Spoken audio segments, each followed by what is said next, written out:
Hola, bon dia. Som l'Alba, la Judit, la Sheima, la Inara i la Saba. i representem a l'Institut Santa Eugènia la 5a Olimpiada de l'Edificació en Enginy. Us presentem el nostre projecte de l'edifici Antònia. L'edifici Antònia estarà format per una cafeteria i biblioteca a la planta baixa, un casal per nens i adults amb discapacitats a la primera planta i una planta al tell on podrà actuar com a sala d'exposicions. L'ús protagonista de l'edifici serà el casal. Volim un lloc on tothom es pogués sentir acollit. A les primeres hores del matí es podrà utilitzar com a centre d'acollida matinal per als nens de les escoles de Salt, ja que és un servei que no s'ofereix en moltes de les escoles d'educació primària. La resta del matí es podrà utilitzar com un casal per a gent adulta amb discapacitats, on hi haurà activitats formatives i lúdiques. A la tarda tindrà el mateix ús, però enfocat cap a mainada i adolescents. Si anem cap a la planta baixa, podem veure que tenim l'entrada a l'edifici, juntament amb un escritori per recepció per l'administració del casal. Entrem cap a la cafeteria, on tenim taules, zona chill-out i llibreries per la biblioteca. Després tenim la terrassa i si anem cap aquí tenim les escales que pugen cap a la planta del tell i la planta del casal, el lavabo, zona de descans i l'ascensor, que hem ubicat a l'exterior de l'edifici. Hem triat un edifici a Sant Girona, ja que és una parcel·la bastant gran i tenim bastantes comoditats al voltant. Sobretot el que són dues escoles aquí a dalt, dues escoles cap a aquest costat d'aquí i una escola aquí. També tenim supermercats en cas de voler comprar suplements per a les escoles i tenim un hospital a prop, en cas de ser necessari. La majoria de decisions que hem pres en quant a eficiència energètica les hem suposat amb un mur de 70 centímetres de pedra, amb un arrebossat interior i exterior. En el començament, aquest mur de pedra ens dona una transmitància de 1,43 i l'hem aconseguit reduir a 0,28. Això ho hem aconseguit ficant una cambra d'aire de 5 centímetres, un aïllament de fibra de fusta de 10 centímetres i dues plaques d'eix de 1,5 centímetres cadascuna. En quant a la fibra de fusta com a aïllant, l'hem escollit perquè és una bona solució ecològica i eficient.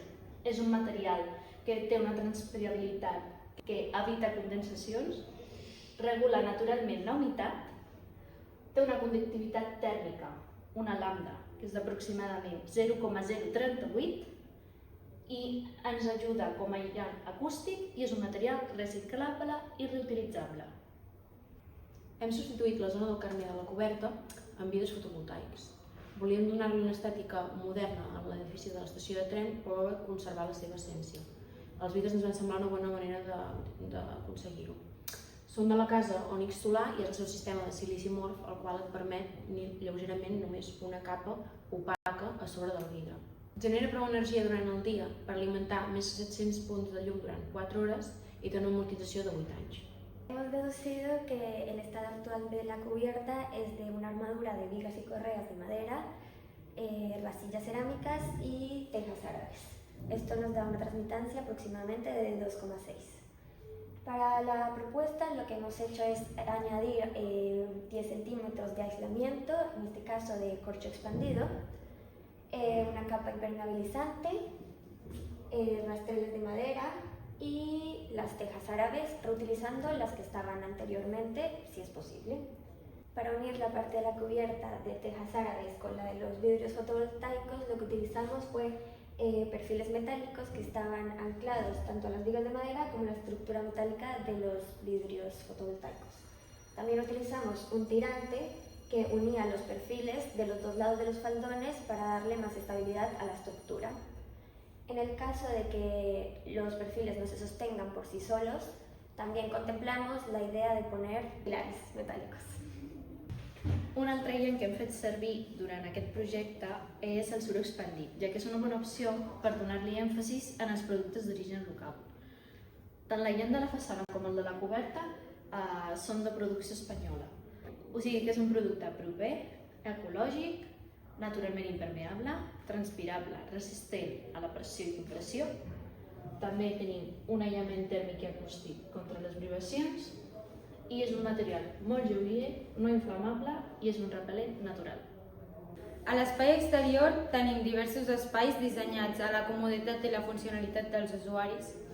Comptem amb una terrassa amb taules destinat a ser la zona exterior de cafeteria, ideal per al descans i la socialització. Aquests elements contribueixen a que l'edifici sigui un lloc acollidor i adaptat a les necessitats dels seus visitants.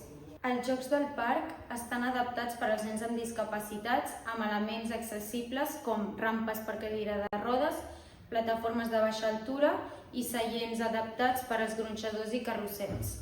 També es garanteix un espai segur amb superfícies de cautxú per evitar lesions. Aquest espai fomenta la interacció social i el joc lliure, creant una zona ideal per als nens petits, mentre les famílies gaudeixen de la cafeteria exterior. Com a instal·lació hi col·locarem una geotèrmia amb bomba de calor, ja que es distribuirà amb conductes vistos d'estil industrial. A l'hivern agafem tot l'aire fred interior, el passa per la bomba de calor on hi ha un compressor i ho passa en estat líquid, passant així per tuberies sota terra on hi tenim una temperatura constant de 16 graus, després torna a pujar cap a dalt, passa per la bomba de calor on hi ha un expansor que porta l'aire calent cap a dins, fent així un circuit tancat. I a l'estiu tenim el mateix sistema. L'aire calent que se'ns acumula a dintre de l'edifici el portem cap a la bomba de calor amb el compressor, el fem baixar on suposem que hi ha uns 16 graus més o menys de temperatura, i després, un cop tenim aquest aire fred, el tornem a pujar i el distribuïm amb els conductes mateixos vistos. Aquest projecte integra sistemes domòtics de la casa Comelit per millorar l'eficiència energètica i optimitzar el control de la il·luminació, el reg, el clima i el consum elèctric mitjançant sensors intel·ligents. Els sensors recullen les dades en temps real i les envien a un sistema centralitzat que ajusta automàticament els paràmetres maximitzant el confort i l'estalvi energètic. El control es realitza a través de les tauletes de Comelit, oferint una gestió intuïtiva i eficient. Aquesta implementació converteix l'edifici en un espai intel·ligent i sostenible, adaptant-se a les necessitats dels usuaris i reduint la petjada ecològica. Com a conclusions en tema d'energia i eficiència, si comparem l'edifici en el seu estat primari amb la reforma que es proposa, aconseguim unes emissions de CO2 molt més baixes. D'aquesta manera, en termes d'eficiència energètica i d'energia, es pot considerar un tipus d'arquitectura net zero, amb un ús intel·ligent de les tecnologies i uns materials de quilòmetre zero. Per tant, l'edifici no genera pèrdues ni guanys. Això implica un desenvolupament d'un cicle d'autosuficiència en temes energètics i en baixes emissions per les energies renovables que utilitzem. Ha estat pensat de tal manera que podem imitar alguns aspectes de l'Passive House i mantenir les demandes i emissions amb una petjada CO2 relativament nul·la.